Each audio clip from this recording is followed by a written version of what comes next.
For more information on our top stories and others, please visit our websites, channelstv.com, youtube.com/channelsweb has videos of our shows.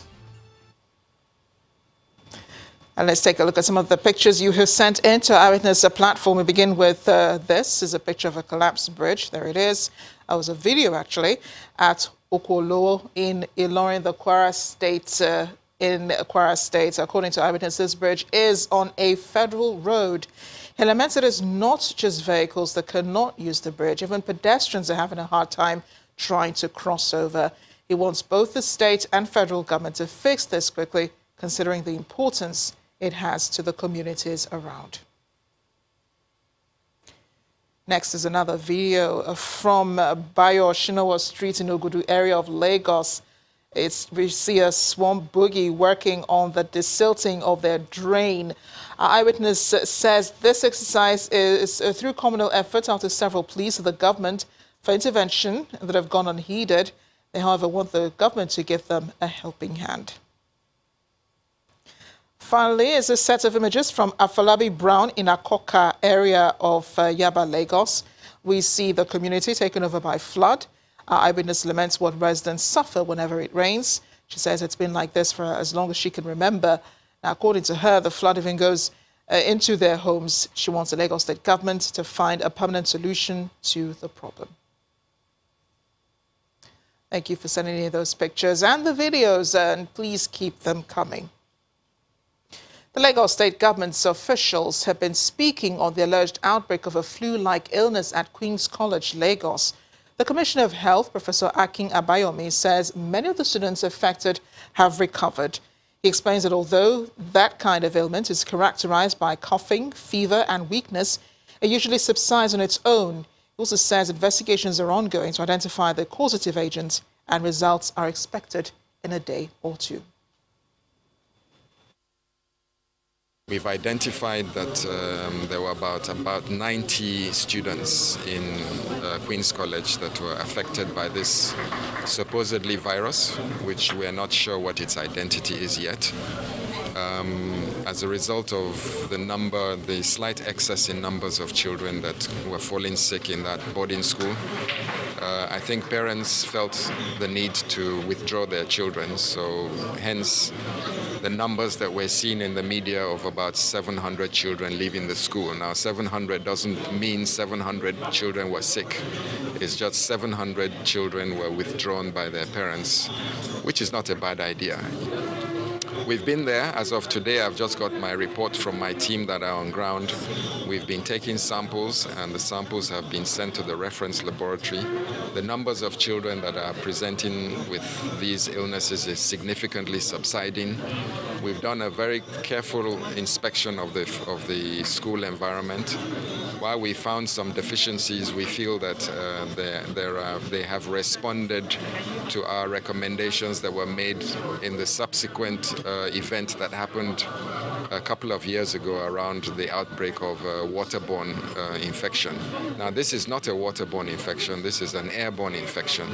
So we're confident that we're on top of the situation. We will have some results soon. Most of the children have recovered, and there is no reason at the moment for any alarm.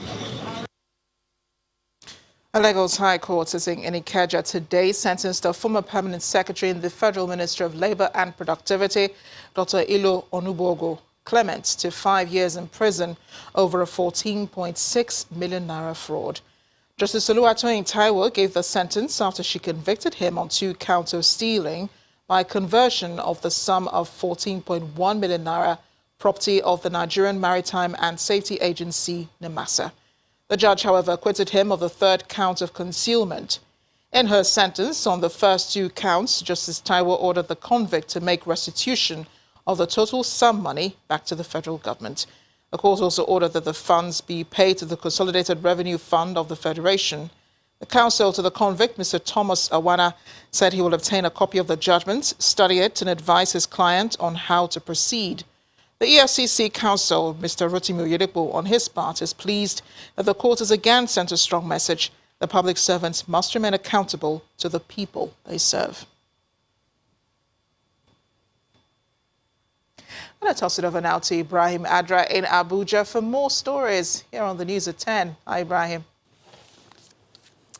Hello, Marachi. Hello, everyone. Thank you for joining us here in our Abuja studios. Now, from the courts, let's move to the National Assembly, where lawmakers today approved the total estimated expenditure of the federal government in the 2020 budget to be increased from 10.2 trillion to 10.7 trillion naira. And this is part of recommendations contained in the report of the 2020-2022 Medium-Term Expenditure Framework, MTEF, and Fiscal Strategy Paper, FSP.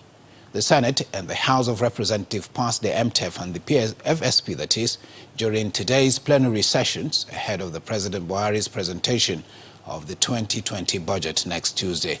Our correspondent Linda Akiwe reports.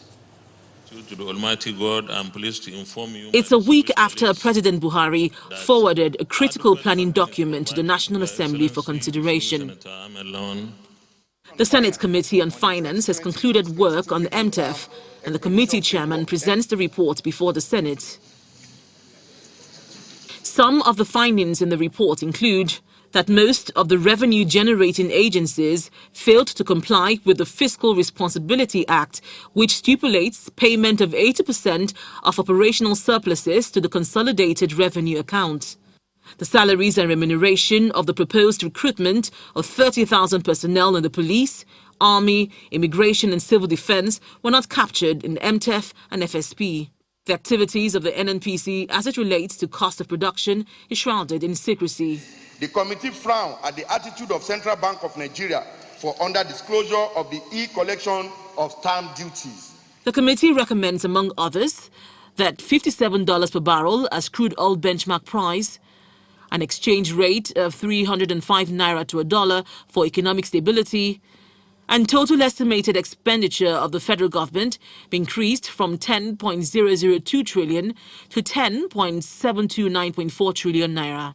The revenue target of Nigerian Customs Service of 942.6 billion for 2020 should be increased to 1.5 trillion as a result of the performance of the Nigerian Customs Services in the last 9 months. With 3 months still outstanding, the Nigerian Customs Service revenue as at September stood at 1 trillion naira against the budgeted figure of 969 billion naira for the year 2019. So there's need for us to... The debate on the MTEF is thrown open. The CBN governor is only just providing only 200 billion from stamp duty. In a country, we believe that we can realize minimum of 2.5 trillion revenue from that single source.